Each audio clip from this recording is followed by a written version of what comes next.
They say a single drop of blood can summon a shark, but for Bridget, it was a spilled glass of 1990 Romane Conti. When the heavy-set, exhausted waitress drenched San Diego's most ruthless crime syndicate boss in red wine, she expected a bullet. Instead, she woke up to a gilded cage. The Azure Room in downtown San Diego was the kind of restaurant where a single appetizer cost more than Bridget Lawson made in an entire week. It was a cathedral of whispered wealth, smelling of white truffles, aged oak and arrogance. Bridget, at 26 years old and carrying 250 pounds on her 5'4" frame, knew she was an anomaly here. The standard Azure Room waitress was a size 2, moved like a gazelle, and had a trust fund as a backup plan. Bridget, on the other hand, was just trying to survive. Her uniform was a daily torment. The management refused to order anything above a size 14, forcing Bridget to squeeze her generous curves into a rigid black pencil skirt that bit viciously into her waist. A hidden safety pin held the zipper together at the back, and her thick thighs chafed with every hurried step between the kitchen and the dining floor. She was invisible to the elite patrons, a mere ghost pouring water and clearing plates, enduring the sneers and the condescending looks from men whose suits cost more than her car. But tonight, the atmosphere in the Azure Room was different. The air was thick, suffocatingly tense. The usual gentle clinking of silverware and soft jazz had been replaced by a stifled, anxious silence. At table 4, the VIP booth, cloaked in the shadows of the restaurant's back corners, sat Dominic Rossi. He was the ghost of the San Diego underworld, a man whose name was only spoken in hushed, terrified whispers. He wasn't a loud, cigar-chomping caricature. Dominic was lethal, elegant, and chillingly quiet. Dressed in a bespoke charcoal Brioni suit that clung to his broad shoulders, his dark eyes scanned the room with the predatory calm of a wolf observing a flock of sheep. Flanking his booth were 3 men, whose tailored jackets did nothing to hide the heavy bulges of firearms at their ribs. Gregory Fisk, the restaurant's skeletal hypercritical matred, was sweating profusely. The waitress originally assigned to table 4 had locked herself in the employee restroom, hyperventilating in sheer terror. "You," Gregory hissed, grabbing Bridget by the elbow, his manicured nails digging into her plump arm. "You're taking table 4, the Rossi party, and God help you if you breathe too loud. They ordered the 90 Romane Conti. Do not screw this up, you clumsy cow." Bridget's heart hammered a frantic rhythm against her ribs. Her palms were slick with nervous sweat as she retrieved the dark, dusty bottle from the cellar. It was a $12,000 bottle of wine. She carried it on a silver tray, alongside 3 crystal goblets, feeling the eyes of Dominic's men track her every heavy, labored step. She felt massive, clumsy, and entirely out of place under their scrutinizing gaze. She reached the table. Dominic didn't look up from his conversation. Bridget's hands trembled as she presented the cork, uncorked the bottle with a specialized key, and moved to pour the first tasting for the boss. She leaned in. The fabric of her skirt strained the safety pin, groaning under the pressure of her deep breath. As she tilted the bottle, the man sitting to Dominic's left abruptly shifted his chair backward. It struck Bridget's knee. Her ankle rolled. The heavy tray tipped. Time seemed to freeze in a horrifying tableau. Bridget watched in slow motion as the bottle of Romane Conti slipped from her grasp. It struck the edge of the mahogany table, shattering into jagged shards. A tidal wave of dark burgundy liquid exploded outward, drenching Dominic Rossi's crisp white shirt, ruining his silk tie, and pooling into the lap of his thousands of dollars trousers. The deep red stain looked exactly like blood. A deafening silence dropped over the restaurant. The jazz music seemed to choke. One of Dominic's guards instantly had his hand inside his jacket, gripping the handle of a gun. Bridget stood frozen, a shard of dark glass embedded in her thick calf, bleeding through her opaque tights. She couldn't breathe. She was dead. She knew she was dead. Gregory practically materialized out of thin air, his face purple with rage. "You stupid fat pig!" he shrieked, entirely losing his polished demeanor in the face of his own panic. He lunged at Bridget, grabbing her aggressively by the shoulders and shaking her. "Do you know who this is? You're done! I'll make sure you pay for this if it takes the rest of your miserable life!" He raised a hand, fully intending to slap her across the face to appease the mobster. "Take your hands off her!" The voice wasn't a yell. It was a low, gravelly command that vibrated with such intense malice that the entire room froze. Dominic Rossi stood up. He didn't even glance down at his ruined suit. He didn't look at the shattered glass. His dark, fathomless eyes were locked entirely on Gregory's hands, which were still gripping Bridget. Dominic moved with terrifying speed. In a fraction of a second, he crossed the space, grabbed Gregory by the throat, and slammed the matred face first into the mahogany table, right into the pool of spilled wine and broken glass. Gregory shrieked, thrashing wildly, but Dominic held him down with the effortless strength of a machine. "I detest men who put their hands on women," Dominic whispered, pressing Gregory's cheek harder into the glass. "And I despise men who insult what belongs to me." He released the weeping manager, letting him slide to the floor before turning his gaze to Bridget. She was trembling violently, tears streaking her flushed round cheeks. She expected his wrath to turn on her next. Instead, Dominic Rossi dropped to one knee right there in the middle of the azure room. The gasps from the other patrons were audible. The most feared man in the city knelt in a puddle of wine. He picked up a pristine white linen napkin from the table, reached out and gently pressed it against Bridget's bleeding calf. His touch was warm, surprisingly tender, and sent a shocking jolt of electricity up her spine. He looked up at her, his dark eyes tracing the curve of her hips, the fullness of her stomach, the soft, tear-stained roundness of her face. There was no disgust in his gaze, only a dark, burning hunger that made Bridget's breath catch in her throat. "What is your name, Tesoro?" he asked softly, his thumb brushing against her leg. Bridget," she stammered, her voice barely a squeak. Dominic stood up, towering over her. He reached out and gently tucked a stray strand of hair behind her ear.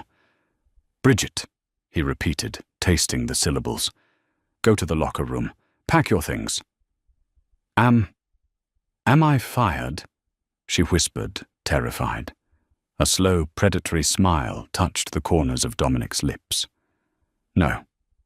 I just bought this restaurant, and you, Bridget, no longer serve anyone but me." Bridget didn't pack her locker. She ran. She bolted out the back alley door of the azure room, her chest heaving, the cold San Diego night air stinging her lungs. She didn't wait for a bus. She practically sprinted the 6 blocks to the train station, constantly looking over her shoulder, convinced one of Dominic Rossi's armed shadows was right behind her. She lived in a tiny, dilapidated apartment in Logan Square, a place that smelled permanently of boiled cabbage and old dust. When she finally locked her deadbolt, sliding all 3 rusted chain locks into place, she collapsed against the door, sliding down until her heavy body hit the linoleum floor. She wept until she threw up. She had just assaulted a Mafia boss. The man had bought a multi-million-dollar restaurant just to trap her. This wasn't a fairy tale. This was a horror movie, and she was the tragic, clumsy casualty. She expected men to kick her door down in the middle of the night to finish the job. She expected a bullet through her window. But the night passed in suffocating silence. At 8 a.m., a sharp, authoritative knock hammered on her door. Bridget scrambled backward, grabbing a heavy cast-iron skillet from her tiny stove. "Go away!" she screamed. "Delivery for Miss Lawson," a muffled voice replied. Cautiously, Bridget peered through the peephole. A man in a pristine delivery uniform stood holding a clipboard, flanked by two towering men in black suits, who looked unmistakably like Rossi's soldiers from the restaurant. Trembling, she unchained the door just enough to see out. The delivery men didn't force their way in. They simply began stacking large, elegant black boxes with velvet ribbons outside her door, nodded respectfully to her, and walked away. Bridget dragged the boxes inside. There were 6 of them stamped with the logos of designers she had only seen in glossy magazines. Marina Rinaldi, custom pieces from Givenchy high-end Italian silks. Heart pounding, she opened the first box. Inside lay a breathtaking emerald green wrap dress. She held it up. It wasn't a sample size. It was huge. It was perfectly exactly her size. A chill crawled over her skin. She opened the next box. A tailored cashmere winter coat, cut precisely to accommodate her broad shoulders and wide hips. Another box contained custom-made leather boots designed for wide calves. There were silk nightgowns that felt like liquid against her skin, all structured to flatter a heavy, curvy body. At the bottom of the last box sat a thick, cream-colored envelope, sealed with dark red wax. Her trembling fingers broke the seal. The handwriting inside was sharp, aggressive, and perfectly slanted. The uniform was suffocating you. It was a crime against your beauty. Wear the green silk tonight. My driver will be downstairs at 8 p.m. Do not make me come up there to fetch you. D. Panic set in. How did he know her sizes down to the exact inch? The realization was nauseatingly clear he hadn't just guessed. He had her measured, or photographed, or watched. The obsession hadn't started with the spilled wine. It ran deeper. Bridget knew she couldn't get into that car. She had to run. But she had no money, and she had an anchor weighing her down, her older brother, Tommy. Tommy was an addict and a compulsive gambler who owed money to the worst people in San Diego. Bridget had been working double shifts entirely to keep Tommy's kneecaps intact. She grabbed her cheap flip phone and called him. No answer. Fear overriding her paralysis. She threw on her old jeans and a baggy sweater, ignoring the thousands of dollars of couture on her bed, and rushed out. She took the L train to the south side, heading to the rusted-out auto body shop where Tommy squatted. When she arrived, the heavy metal garage door was half open. Inside, she heard the sickening sound of flesh hitting flesh, followed by her brother's agonized scream. Bridget rushed in. Tommy was on his knees, his face a bloody, unrecognizable pulp. Standing over him was Mickey Callahan, a vicious enforcer for the Irish mob, holding a blood-stained aluminum baseball bat. 2 of Mickey's thugs stood by, laughing. "Tommy!" Bridget screamed, throwing her heavy body forward, placing herself between the bat and her brother. Mickey paused, wiping sweat from his forehead. He looked Bridget up and down, a cruel sneer twisting his scarred face. Well, well, if it isn't the fat little sister coming to save the day. Move, Shamu. Your brother owes us 60 grand. And since he doesn't have the cash, we're taking it out in bone marrow. Please! Bridget begged, tears streaming down her face. I'll get the money. I just lost my job, but I'll find another one. I'll pay you. Mickey laughed, a harsh, barking sound. He reached out his dirty fingers, grabbing a handful of Bridget's hair, yanking her head back. You with what's stripping at a circus, you worthless piggy. In fact, maybe I'll just break your legs to teach him a lesson. He raised the bat. Bridget squeezed her eyes shut, bracing for the shattering pain. Bang! The deafening crack of a gunshot echoed in the concrete garage. A spray of warm crimson splattered across Bridget's cheek. The grip on her hair instantly vanished. She opened her eyes to a scene of absolute carnage. Mickey Callahan was on the ground shrieking in agony, clutching a ruined, bleeding kneecap. His two thugs were frozen, staring at the entrance of the garage. 3 matte black SUVs had pulled up silently outside. A dozen men in tactical gear and tailored suits flooded the garage, weapons drawn and leveled at the Irish mobsters. Through the parting sea of armed men walked Dominic Rossi. He was dressed in a black turtleneck and an impeccably tailored black suit. He looked like an angel of death. He held a smoking, suppressed pistol in his right hand. He didn't even look at the man he had just shot. His dark, obsessive eyes were locked entirely on Bridget. He walked toward her, his heavy leather shoes crunching on the gravel. He stopped inches from her. Gently he took his silk pocket square and wiped the speck of Mickey's blood from Bridget's soft cheek. His breathing was heavy, a terrifying rage radiating from his body. "I told you," Dominic said, his voice a deadly quiet rumble that echoed in the silent garage, "to wear the green dress." Why are you doing this?" Bridget sobbed, trembling so hard she could barely stand. "Why do you care about a spilled glass of wine? Just leave me alone." Dominic's hand slid from her cheek to the back of her neck, his large fingers tangling in her hair.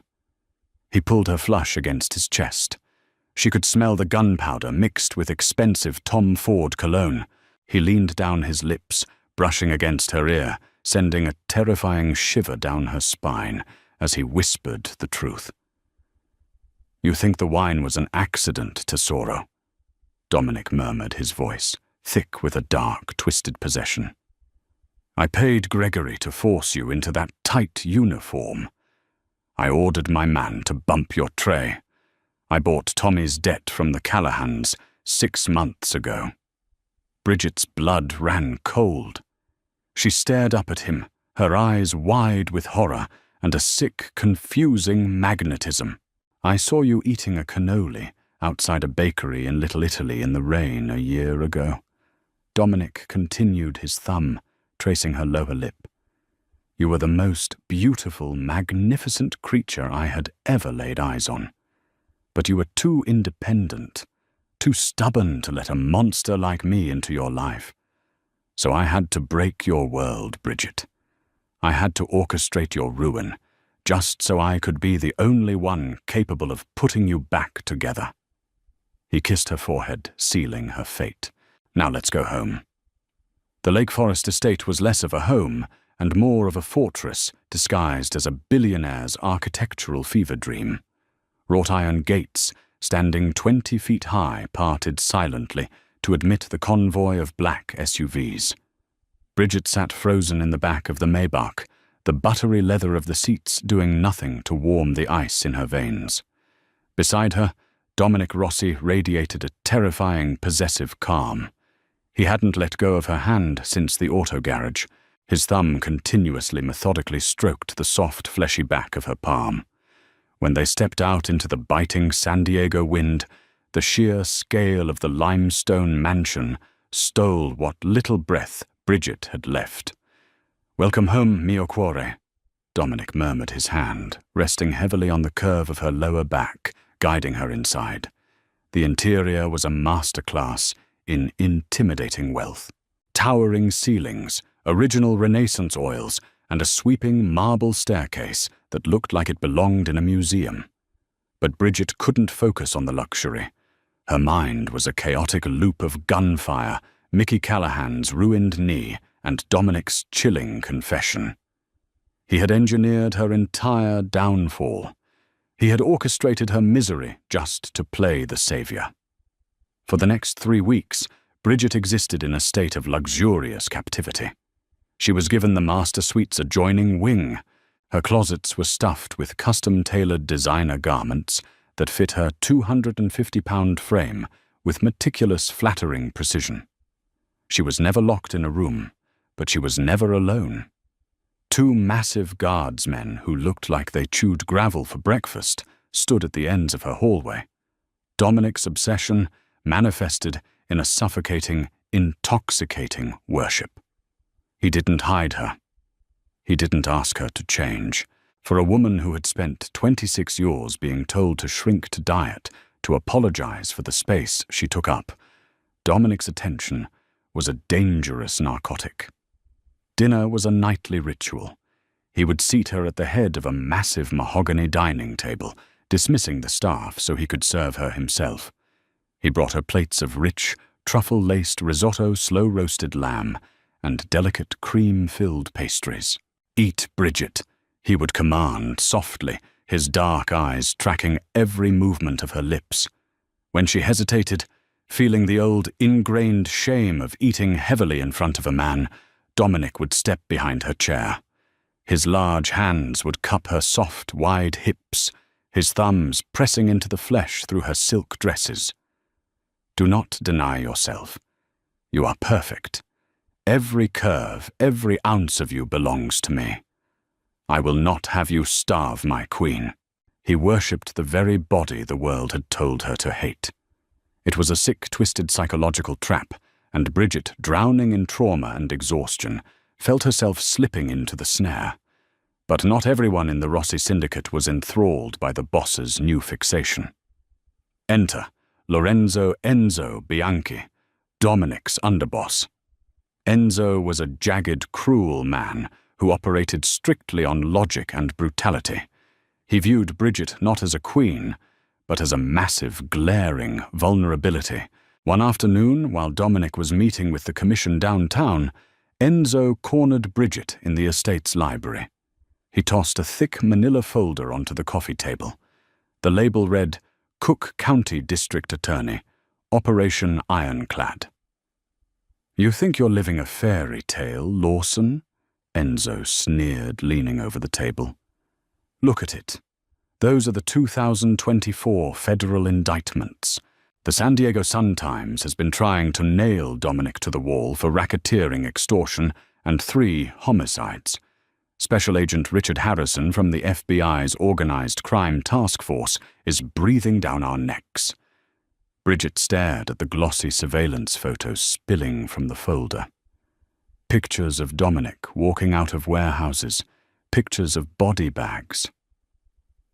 "Dominic used to be a ghost," Enzo continued, his voice dripping with venom. "He was untouchable. Now he's starting turf wars with the Irish to protect your junkie brother. He's buying restaurants to play house with a fat waitress. You are making him weak. And in our world, weak men get put in the ground." "I never asked for this," Bridget whispered, her voice trembling. "Let me go. Tell him to let me go." Enzo laughed humorlessly. "He'd burn San Diego to the ground before he let you walk out that gate. No, Lawson, the only way you leave is in a box, and if you end up getting him killed, I'll put you in it myself." The threat hung in the air, thick and suffocating. Bridget realized then that her gilded cage was sitting on a powder keg. Dominic's obsession had saved her from poverty, but it had thrust her into a war zone. She wasn't just a captive, she was a target. The tension in the syndicate reached its boiling point on the night of the winter solstice gala. Dominic had insisted Bridget accompany him. He draped her in a custom deep crimson velvet gown that hugged her heavy breasts and flared elegantly over her wide hips. He fastened a collar of flawless, heavy diamonds around her thick neck. "Breathtaking," he whispered, kissing the soft skin behind her ear. "Tonight the city sees who rules them." The gala was held at a private, secure estate overlooking Lake Michigan. It was a room filled with politicians, dirty judges, and the city's most lethal predators, all sipping champagne and pretending to be civilized. Bridget clung to Dominic's arm, feeling the weight of 100 scrutinizing stares. She felt the sneers, the whispered insults about her size, but every time someone looked too long, Dominic's lethal glare shut them down. Around midnight, Dominic was pulled into a private study by a state senator. He left Bridget by the grand staircase, flanked by 2 of his best men. "Do not move from this spot," Dominic instructed, kissing her forehead. "I will be back in 2 minutes." But he wasn't. 5 minutes passed, Then the crystal chandeliers flickered and died. The grand hall plunged into absolute darkness. Panic erupted. The sound of breaking glass and screaming echoed through the cavernous room. Bridget's heart hammered against her ribs.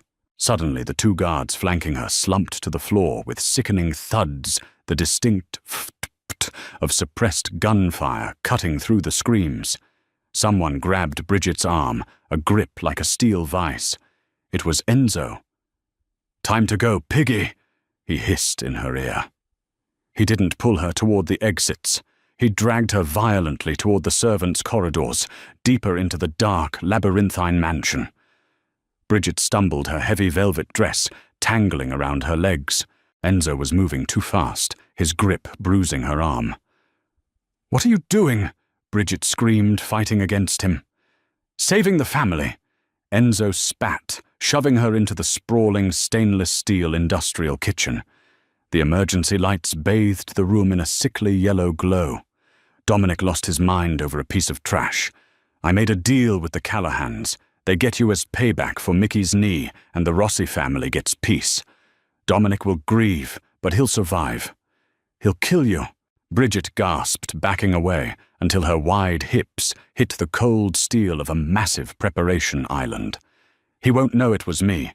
He'll think the Irish simply breached the party." Enzo drew a heavy silver revolver from his jacket, leveling it at her chest. "Now keep your mouth shut. The Callahans are coming through the loading dock in 60 seconds. Bridget looked at the gun. She looked at the cruel, calculating eyes of the man who was about to hand her over to be tortured to death. All her life, Bridget had frozen in the face of conflict. She had shrunk away, apologized for her existence, let her manager abuse her, let her brother use her. But as the heavy diamond necklace bit into her collarbone, a strange dark fire ignited in her chest. Dominic's twisted obsession had planted a seed of absolute arrogance in her. He worshipped her. He had burned down her world to make her his queen. She wasn't a clumsy fat waitress anymore. She was Dominic Rossi's weakness, which meant she was the most dangerous thing in this room. Enzo glanced toward the loading dock doors as a heavy pounding started from the outside. That split second of distraction was all Bridget needed. She didn't try to run. She knew she couldn't outrun a bullet. Instead, she used the one thing she had spent her whole life hating her mass. With a feral scream, Bridget threw her entire 250-pound frame forward. She didn't tackle Enzo. She tackled the towering, heavy steel rack of industrial pots and pans standing right beside him. Her heavy shoulder slammed into the metal with the force of a battering ram. The rack buckled. Hundreds of pounds of cast-iron steel pots and heavy ladles cascaded down like a metal avalanche directly onto Enzo. He shrieked as a massive cast-iron Dutch oven struck his head. The revolver fired wildly into the ceiling, deafening in the tiled room. Enzo collapsed, pinned beneath the sprawling metal blood pouring from his temple. Bridget didn't stop. Adrenaline and pure survival instinct overrode her terror. She grabbed the heaviest cast-iron skillet from the floor, just like she had in her apartment weeks ago, and stood over the groaning underboss. The loading dock doors burst open. 3 men with assault rifles rushed in. Before they could even raise their weapons, the kitchen doors behind Bridget exploded inward. Bridget dropped to the floor, covering her head, as bullet casings rained down on the tiles. It was over in less than 10 seconds. The 3 Irish hitmen lay dead. The kitchen fell dead silent, save for the dripping of a punctured water pipe. Dominic dropped his rifle and practically flew across the room, sliding to his knees beside Bridget. His hands were frantic, checking her face, her chest, her arms for bullet wounds. "Bridget, Tesoro, are you hit? Look at me." "I'm okay." She gasped, her hands shaking violently. Dominic let out a ragged, desperate breath, pulling her heavy body tightly against his chest. He buried his face in her neck, inhaling her scent. Then he looked down and saw Enzo. The underboss was bleeding out, Pinned beneath the wreckage Bridget had caused the cast-iron skillet lying ominously near Bridget's hand. Dominic looked from the wreckage to Bridget. A slow, dark, terrifyingly proud smile spread across his blood-spattered face. He reached out and gently traced the line of her jaw. "My beautiful, dangerous queen." He whispered, his eyes burning with a love so toxic and absolute it eclipsed the room. Enzo coughed up blood, reaching weakly toward Dominic. "Boss, she's a monster." Dominic didn't even look at the dying man. He kept his eyes locked on Bridget, brushing a stray curl from her forehead. Without breaking eye contact with the woman he worshipped, Dominic unholstered his sidearm, pointed it blindly at Enzo, and pulled the trigger. The gunshot echoed with a final, brutal finality. Bridget flinched, but she didn't pull away. She looked at the blood on her dress, at the bodies on the floor, and finally into the fathomless, obsessive eyes of the Mafia boss holding her. The terrified waitress from the Azure room was dead. In her place, forged in spilled wine and gunfire, a dark queen was born. She wrapped her arms around Dominic's neck, pulling him down into a deep, desperate kiss, finally accepting the beautiful bloody cage she would rule forever. If you were captivated by Bridget and Dominic's dark, thrilling romance and the shocking twists of the underworld, let us know. Hit that like button. Share this story with your fellow dark romance lovers. And don't forget to subscribe to the channel for more gripping, real-life inspired Mafia dramas. Drop a comment below. Would you have accepted the gilded cage? See you in the next story.